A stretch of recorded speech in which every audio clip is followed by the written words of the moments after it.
My friend, Congressman Cartwright, for allowing me this opportunity to speak on the bipartisan infrastructure package. The fact of the matter is this is long overdue. We've been living off the investments our parents and our grandparents made a generation and two ago. And during most of the 20th century, America led the world in investment in its water, its transportation, in its electrical grid, all the things that have made us the great country that we are. But in recent decades, we have lagged behind. We now rank 13th in the world in terms of the amount of investments we make in American people. Because investing in our water, in our transportation, in our roads and bridges, in our internet system, that's investing in people. That's investing in people that create jobs that make the economy better.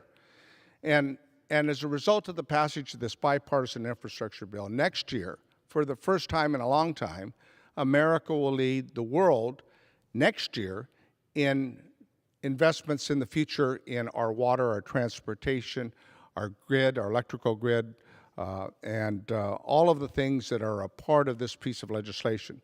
But we can't just take our eye off the ball. We have to continue these investments.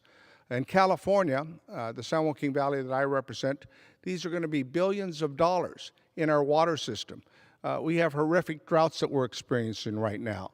And with climate change and the other efforts to this legislation to deal with the impacts of climate change, we need to ensure that we have a sustainable water supply in California for our farms and our farm communities, as well as ensuring that we have clean drinking water for rural areas that don't have it today.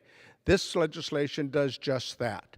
And besides, it also takes an opportunity to look at the other areas that we need to do in the next piece of legislation for childcare, for millions of women who want to get back to work, for providing efforts to improve our healthcare system, to fully fund the Affordable Health Care Act, a promise we made 11 years ago.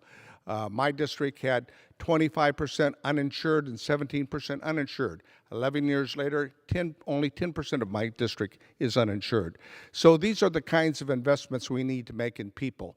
And I want to thank my colleagues for supporting this effort. Yesterday was a wonderful afternoon with the President, with my colleagues, Republicans and Democrats alike, to really celebrate the fact that we're beginning to do what the American people sent us to do, which is get the job done and invest in our country. And I yield back the balance of my time.